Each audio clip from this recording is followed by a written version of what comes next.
Bom, meus amigos, nosso primeiro craque para 2026 foi anunciado com sucesso. Marlon Douglas é o novo reforço do esporte. Atacante de 28 anos, Marlon Douglas chega para o esporte aí do Paysandu até o final do Brasileirão Série B 2026. Ou seja, contrato de um ano, né? De uma temporada.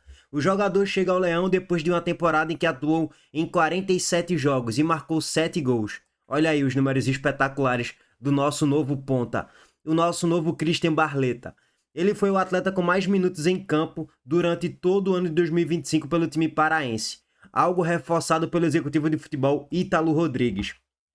Detalhe, se vocês entrarem na minha publicação lá no Twitter, que eu destrincho profundamente os números de Marlon Douglas, e eu vou até compartilhar aqui agora em tela com vocês, apareceram vários torcedores do Paysandu falando que ele é horroroso, pipoqueiro, um perdedor de gols nato e que é um dos piores jogadores da história do Paysandu. Eles estão com ódio, com raiva de Marlon Douglas. Mas assim, se você for parar para analisar, é o tal negócio. Eu acho que também tá tudo na conta do exagero do o pior jogador da história do Paysandu. Pô, irmão, o cara fez 7 gols na temporada, né? Deu algumas assistências também. 7 gols e 2 assistências, 9 participações em gols aí ao longo de 47 jogos. O SofaScore contabilizou Série B, Paraense e Copa do Brasil.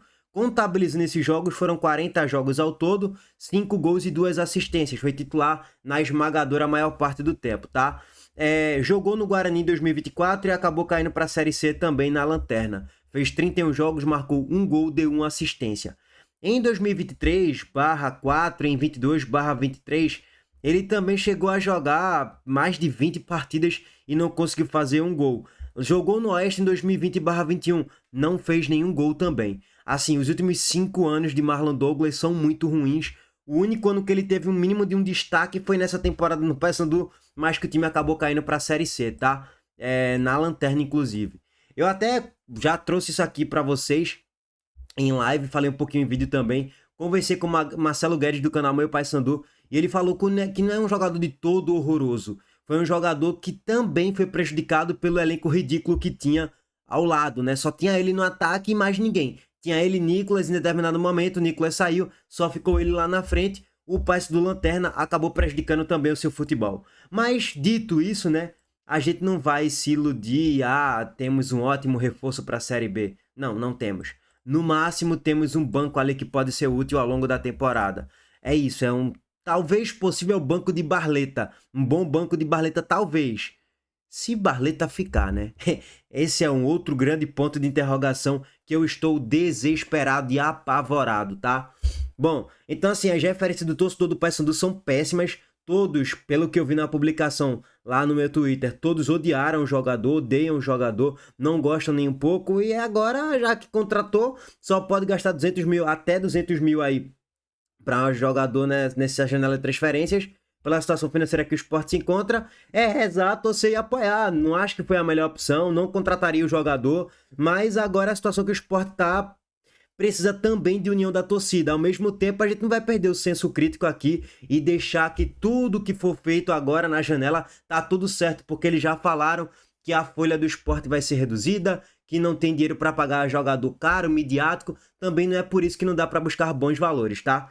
Para quem não quer cair para a Série C, que é mais ou menos o patamar do Sport, acho que Marlon Douglas pode agregar numa composição. Para quem quer subir para a Série A, acho que Marlon Douglas está muito distante disso aí, tá? De ser uma peça muito útil para um acesso para a Série A. Bom, complementando, o que é que Ítalo Rodrigues falou? É um atleta que trabalhei e conheço. Encaixa em um perfil dentro do que buscamos para o esporte, com alta minutagem durante a temporada que passou, entrega física e competitividade. Em 2022, também pelo Paysandu, o jogador foi campeão e artilheiro da Copa Verde, e vice-campeão e vice-artilheiro da Série C. É isso. É um jogador ótimo para o patamar de Série C, um jogador possivelmente bom para quem briga para não cair para a Série C, e é isso, é isso. Além do clube paraense, ele atuou em equipes como Oeste, Guarani e Gil Vicente de Portugal. Exato, quando ele acabou não fazendo nenhum gol lá no Gil Vicente, tá? De Portugal. Natural de Toritama, Agreste de Pernambuco, e a chegada ao esporte trata-se de um retorno ao maior do Nordeste após passagens pela equipe sub-23 na temporada 2018. Naquela época, com 20 anos, o atacante marcou 7 gols em 14 jogos. Ele chegou também a jogar no Central, fez até um golaço no Sport, no ângulo, né? por cima acho que de Maílson, se eu não me engano, já tem um tempinho isso daí. Bom, foi anunciado, tá, gente? Primeiro reforço do Sport aí para 2026. Preocupante, viu? Preocupante demais. Eu nunca vi o Sport numa situação tão periclitante como essa. Agora vamos falar sobre Zé Lucas.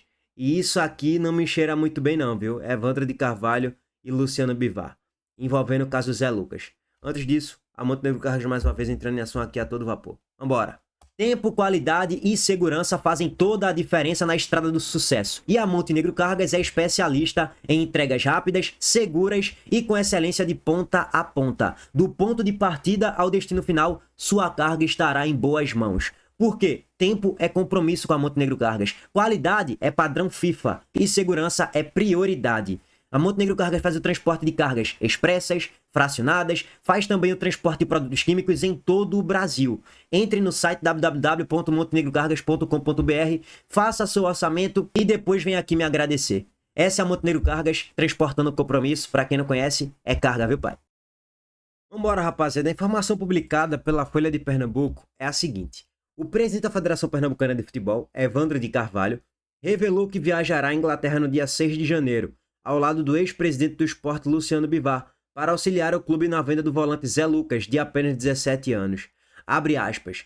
Vamos dia 6 de janeiro para a Inglaterra, eu consegui o contato com o maior empresário da FIFA na Europa. Ele vai me receber para darmos início à procura no mercado da melhor opção de venda de Zé Lucas.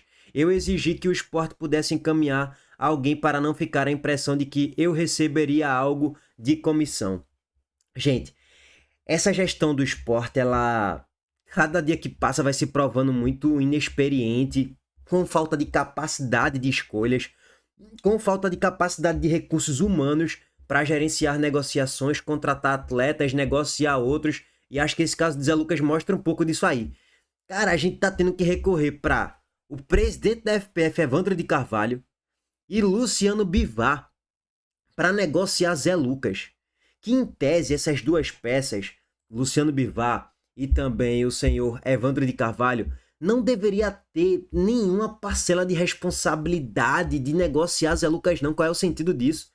Evandro de Carvalho, inclusive, já falou recentemente que já chegou a emprestar ao Sport mais de R$1 milhão. E aí, mais uma vez, né? Fica a impressão de que ele deve receber alguma comissão aí numa possível venda de Zé Lucas, muito provavelmente. Vamos ver por quanto é que o Sport vai conseguir vender Zé Lucas. Segundo a matéria do GE lá atrás, 7 meses atrás, o Sport rejeitou R$80 milhões na venda de Zé Lucas, né? Isso aí já tem um tempão, tá? Só para deixar claro. Ultimamente não chegou a ter proposta oficial e a outra impressão que fica é que o Sport está desesperado, né? Para ter que levar Evandro de Carvalho lá na Europa, para a Inglaterra, para encaminhar uma possível negociação com Zé Lucas e também Milton Bivar, é porque o Sport está desesperado financeiramente para tentar vender Zé Lucas, para tentar fazer um ano minimamente decente na próxima Série B e talvez tentar um acesso. A situação do Sport é periclitante. Eu nunca vi o Sport nessa situação. Já aconteceu anos piores do que esse? Possivelmente já. Em relação à questão financeira, né? Mas o pacote geral de tudo que aconteceu em 2025, os 60 milhões gastos, o péssimo retorno dentro de campo, eliminações precoces, 17 pontos na Série A, a segunda pior campanha da história dos pontos corridos, a pior campanha da história do Sport. Todo o pacote que envolveu queda de energia, o Sport devendo salário, FGTS, tendo que contratar jogador de Série C e D, cara, não podendo pagar mais de 200 mil para nenhum jogador no elenco. Meus amigos, Pablo, inclusive, tá de saída do Sport, como a gente já trouxe aqui a informação para vocês, porque o Sport não tem condições de pagar 200 mil de salário. E ele ganha acima de 200 mil, né? 200 mil acima, 200 mil para mais, no caso, né? O Sport não tem condições de pagar. Então chegamos nesse nível. Eu nunca vi o Sport nessa situação. Porque nunca aconteceu. Desde que eu comecei a acompanhar futebol lá em 2005/6. Então, o Sport começa o ano... tudo são flores, 60 milhões e tal, e a bagaça tá no bolso e tá gostoso. E a gente termina devendo a Deus e ao mundo e estando desesperado para vender Zé Lucas, que pode ser a nossa salvação pro ano que vem. Essa é a situação do Sport. E aí, mais uma vez, será que Evandro de Carvalho não vai querer ganhar nenhuma comissão com isso, não? Ele vai de graça, sem querer nada em troca. Ele já emprestou dinheiro recentemente ao Sport. Vocês acham que ele não vai receber nada? Fica o ponto de interrogação aí pra vocês, tá? Bom, para finalizar, Vitor Gabriel, tá? As informações que estão circulando lá na imprensa gaúcha, publicado aí pelo repórter da Sport Band RS, lá do Rio Grande do Sul, é que o Internacional exerceu aí a opção de compra de Vitor Gabriel junto ao Sport. O Colorado pagou 3 milhões ao Sport por 50% dos direitos econômicos do defensor de 21 anos. Não sei se esse dinheiro já caiu, não sei se o Pix já pingou na conta do Sport. O Sport tá precisando de um Pixzinho, viu? 3 milhões não vai ser a salvação não, mas dá aquela ajudada ali. 3 milhões aqui, 2 ali, um patrocínio aqui, o número de sócios aumentando já vai ajudando o Sport aí pra próxima temporada. Pra também pagar o salário de Lucas Lima, tá? Cara, como a gente já falou, acaba se tornando muito barato hoje você vender qualquer ativo da base de 21 anos por 3 milhões de reais, por 50%. O Sport vai ficar com os outros 50%. Se o Inter vendê-lo daqui a 1, 2 anos por 30, 40 milhões, o Sport pegaria metade disso. Óbvio que o Inter tem uma capacidade de venda muito maior do que a do Sport, então no longo prazo pode até ser bom para o Sport. No curto prazo, para uma Série B, seria bom Vitor Gabriel jogar a Série B aqui. Só que, porque seria mais uma opção na zaga pela esquerda. Só que a torcida do Sport critica muito, pega muito no pé. Vitor Gabriel, Everton, essa galera não quer jogar aqui pela pressão da torcida. Lá ele vai ter mais paz para trabalhar, mais visibilidade também. Vai jogar uma Série A, então naturalmente para ele continuar no Rio Grande do Sul é muito melhor do que voltar aqui para Recife, tá? Bom, é isso, meus amigos. Esse pacotão geral aí do esporte no mercado da bola. Estamos de volta mais tarde em vídeo. Deixa o like, se inscreva no canal e ative as notificações. Aquele abraço. Valeu, gente.